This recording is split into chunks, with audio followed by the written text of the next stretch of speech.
What's going on, football fam? My name is Dave Sarner, and welcome to another edition of the Rise and Fall Fantasy Football Show, Week 9 edition.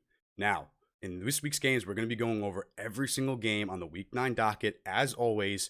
So just so you know, we cover one episode per game this week, so there's going to be a lot of episodes coming your way. So make sure that you subscribe to the channel, ring that bell so you'll get notified when all of my videos go live, and then you'll have all that content ready for this Sunday. Now, with all that being said, enjoy the episode for Week 9. On this episode, we're going to be going over the 1 o'clock matchup between the Houston Texans and the Jacksonville Jaguars. Now, the Jacksonville Jaguars are the home team, but they are the underdogs here at 6.5, while the over-under for this game is at 51.5. Now, obviously, this is because Gardner Minshew is out this week. I believe his name is Jake Luton. I don't even know his name, to be honest with you here. Let's see here. Jake Luton, rookie, 6th-round pick, I believe, is going to be the starter for the Jacksonville Jaguars here in what could be not a great game for the, Jacksonville Jaguars if they can't get the pass game going. The good news is this is a really good matchup from a fantasy perspective for any offensive player across the board. It could be very big potential. And of course, Gardner's out for this game because this would have been a great matchup for DJ Chark. This would have been a great matchup for Keelan Cole and so forth. But now I don't know what you're going to expect with Jake Luton. So let's get into last week's matchup. So Houston was on bye this week. They're coming off the bye week. So no stats to report from last week. But again, we did see things like Will Fuller being potentially traded at the trade deadline. That didn't happen. The trade line passed. Will Fuller is still on the team. So you're going to follow up Will Fuller this week in what's going to be a really good matchup here.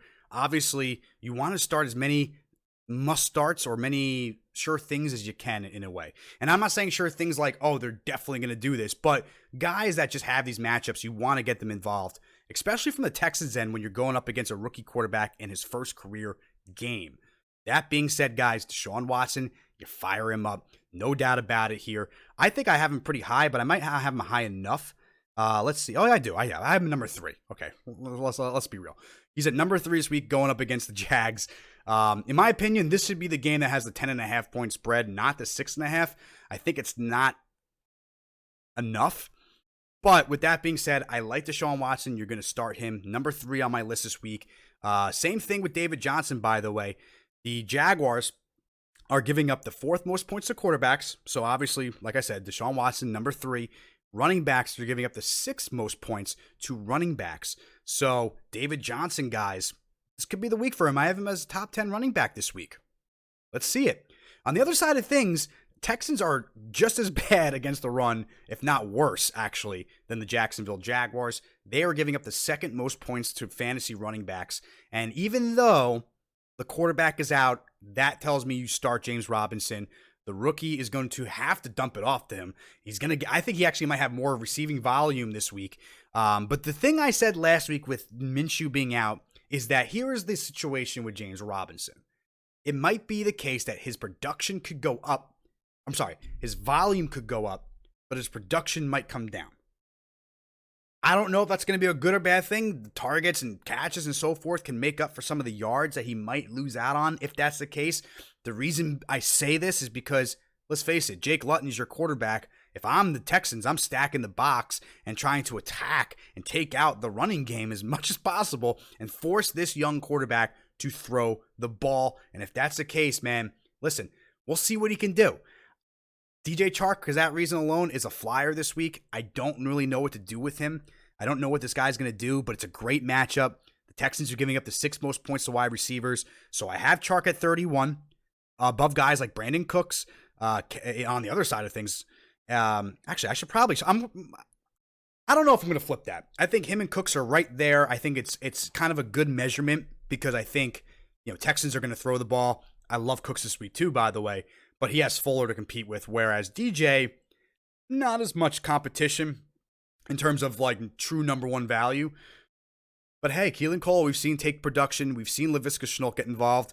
And maybe this young guy is going to, maybe he worked with one of them in camp like Laviska Shenault and likes him more. Maybe he likes Colin Johnson, Matt's guy, a little bit more and goes to him more. Who knows?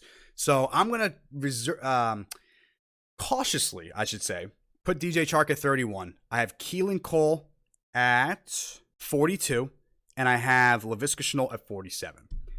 On the other side of things, guys, I do have Will Fuller decently high. Now, granted, Jaguars secondary is probably their best area, giving up the 15th most points to wide receivers. That's the best stat amongst either defense in this matchup. But, hey, it doesn't matter. Will Fuller, I still like him this week. He's number 16 on my list, just below guys like A.J. Brown in a tough matchup, Terry McLaurin in a really good matchup, and guys like Adam Thielen and Ridley at 13 and 12. So he's coming in above Mike Evans. He's coming in above Justin Jefferson, Robbie Anderson, Ayuk, Parker, Chase Claypool, Brown, Marquise Brown, DJ Moore, Antonio Brown also, and then everyone else. So, love Will Fuller this week. Fire him up. Fire up Brandon Cooks. Even Randall Cobb I have at 45. Not a bad spot for him by any means. Cooks I have at 32. So you can feel comfortable with those guys. It should be a pretty good matchup there. And I would expect David Johnson to have a really good game as well. Now, Darren Fells, Jordan Atkins is back. Tight end. Jaguars are giving up the 5th most points. And on the other side, Texans are giving up the 7th most. So really good matches for tight ends. Unfortunately, the tight ends in this game just suck. Tyler Eifert might be the only guy. I believe he's the guy that's in Jacksonville. I don't know if he's in Buffalo or Jacksonville. Not sure. I wouldn't go near these tight ends, though. Even with the matchups, you don't want that risk. Atkins could be the guy. Fells isn't, whatever. And on the other side, you got a rookie quarterback. Just don't go near it. Stick with the running backs, guys. Stick with the wide receivers. And stick with Deshaun Watson in this matchup. And you should feel fine. Hey, guys, maybe even Houston Texans defense could do something here. But I'm not going to go out of my way to go after them since they are really giving up a lot of points to fantasy receivers, running backs, tight ends, and quarterbacks. So just to recap, Deshaun Watson, yes. Jake Luton, no. David Johnson, hell yes. James Robinson, absolutely. Still start him. Volume could be up. Production may be a little down. Could be wrong about that. And he has really high production. Receivers, DJ Chark, I'm taking a flyer. I'm a little less optimistic about him this week, obviously, with the rookie. So you have to give him a tick down. But I would start him over some of these other guys that I mentioned before. Brandon Cooks, Kendrick Bourne, Sterling Shepard, even Crowder. I would still take the chance. The matchup's too good to pass up here. And then, of course, on the other side of things, Will Fuller, Brandon Cooks, fire them up. Randall Cobb, even in deeper leagues, if you need the option, I think he can have a decent game here.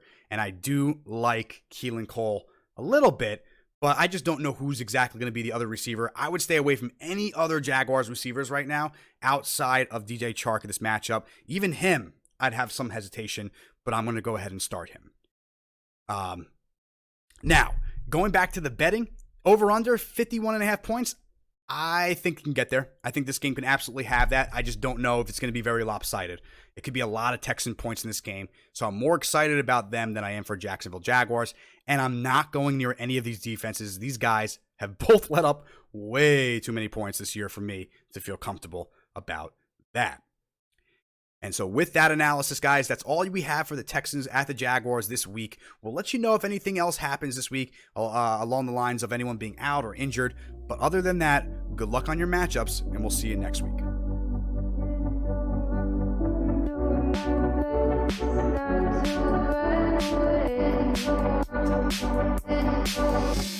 Sitting throwing rocks across the pavement, hoping it will cave in and swallow me whole. Wondering where my